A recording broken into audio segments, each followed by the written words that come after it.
Well, you spoke of modern anti-Semitism just now, and recent statistics have shown that anti-Semitism in Britain has risen to record levels, and this is something you've spoken about quite a bit, including at a Together Against Anti-Semitism rally in December 2019. And in a piece published earlier this year, you wrote, "This is the tragic reality of being Jewish in London in 2022, not in some far off time or place, but right now and right here in the greatest, most cosmopolitan city in the world." What prompted you to write that piece, and what do you think needs to be done?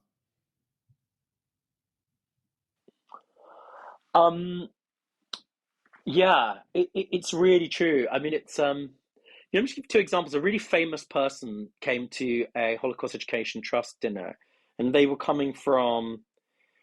I have to be careful here.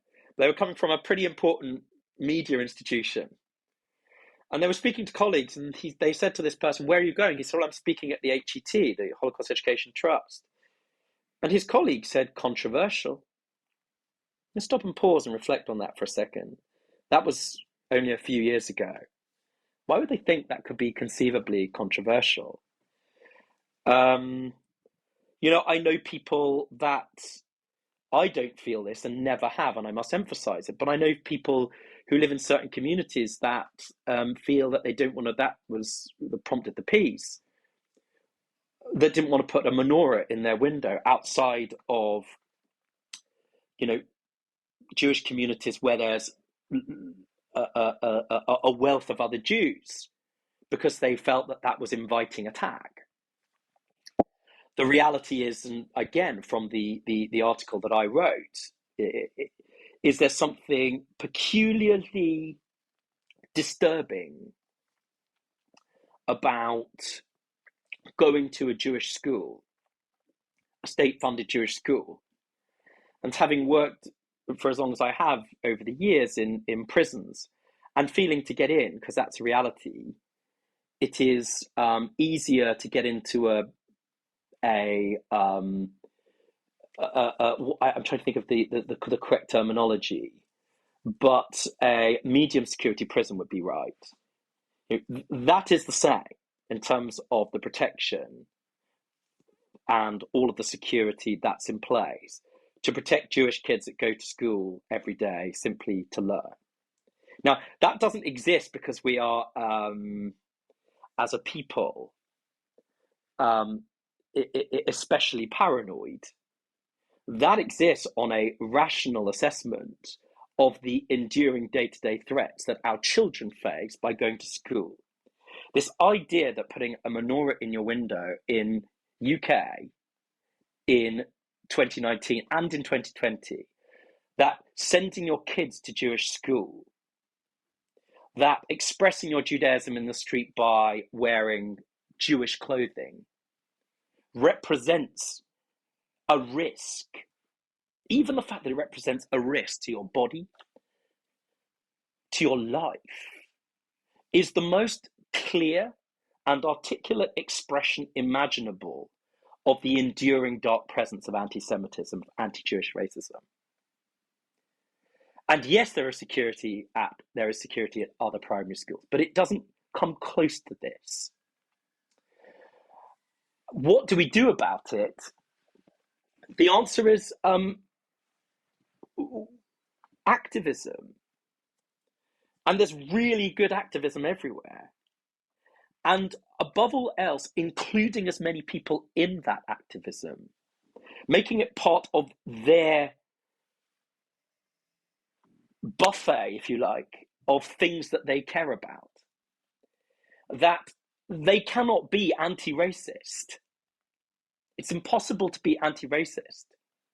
It's impossible to be an activist and consequently on the right side of history unless you include anti-Jewish racism also at the center of your activism. Knowing the existential risk every day, even now, of Jews who are just living their lives in various parts of the country, going to a synagogue to pray, wherever they are, the levels of security, and so on and so forth.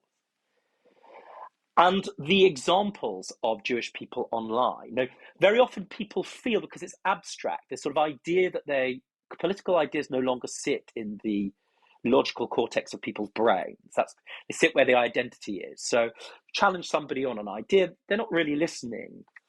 The way to engage is to try and trigger the emotional hemisphere of the brain. So at least somebody's going to hear you in a more powerful way, which means quality examples. And exactly as you're describing, there are limitless situations of people being trolled online in an anti-Semitic way. The lived experiences of the Jewish societies, who are chiefly at universities, who are chiefly not doing work about the state of Israel, which undoubtedly has a whole range of different people representing different views about the very complex political situation in Israel, but whose societies are being attempted to be shut down, closed. The Jewish societies, uniquely, and people threatened, and so on and so forth. I mean, there are so many examples of the day-to-day lived experiences of Jewish people who are threatened, othered, and who every day risk their children's lives to send them to school. That you don't really need more, I think, to kind of explain the enduring presence, as I say, of anti-Jewish racism. But as I say, the most important thing is that we have activism in three different ways. Firstly, the type of important thing that the campaign against anti-Semitism is doing, which is to say there's nowhere for these people to hide legally. We will come after you. You know, there are some that being legally aggressive really does matter. It's enormously important. Leaving aside the sort of strategic reasons why that's important, in terms of activism, the fact that somebody who is espousing anti-Jewish hate and anti-Jewish racism, which they would never be allowed to do if they were attacking any other minority group, I hope, although some of them go on doing that. It's a special problem with the trans communities, for instance. But we'll leave that aside. That the fact that they're enabled, that they are held legally to account is enormously important because, as I say, we are a nation of laws in this country, and there are really good quality laws that can be used to stop these people.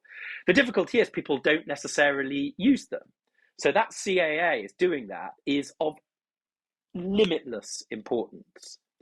Secondly, really trying to engage in a thoughtful way rather than in a reactionary way to how people slip into anti-Semitism. So when, for example, it is okay to criticize the Israeli government. It is more than okay. I do it a lot, all the time, in fact. But it's not so much that, it's when you start seeing online the various ways in which Israel now especially has formed the epicenter of dark global conspiracy theories, which have at their core anti-Semitic tropes, protocols of the Elders of Zion, all that stuff that certainly were part of the dark ingredients that led into the Shoah, but existed before that in the form of pogroms and the whole history of prejudice and seclusion and ultimate various destructions of the Jewish people over the years. So we need a better online presence, a better way of dealing with that online. Be that calling the publishers, although they say that's not what they are, be that calling the social media companies to account and reporting people and so on and so forth, but also being better positive advocates online. So really addressing people insofar as we can as, and having good examples, because often they don't realize that they've slipped into anti-Jewish racism because it's become part of the sort of accepted conversation. And that's important. We need to be effective in communicating. Look, this is what you're doing. And thirdly, education. And by education, things like not just my documentary, but in general, not just Holocaust education, but as part of our national curriculum and as part of the social conversation, when we're talking about anti-racism, we must work alongside other minority groups in partnership to find ways of sharing platforms to ensure that our messages don't get diluted, that the idea that when they attack one minority, we share that history of oppression, albeit in different ways. Basically, it seems to me that we need to find better ways of saying to people, you cannot be an activist, an anti-racist activist, if you hold these views. To call them legally to account and to become more effective, both on the online and social space, at communicating what anti-Semitism is and making every single person personally responsible for being positively anti-racist in a way that at its core and epicenter includes anti-Jewish racism.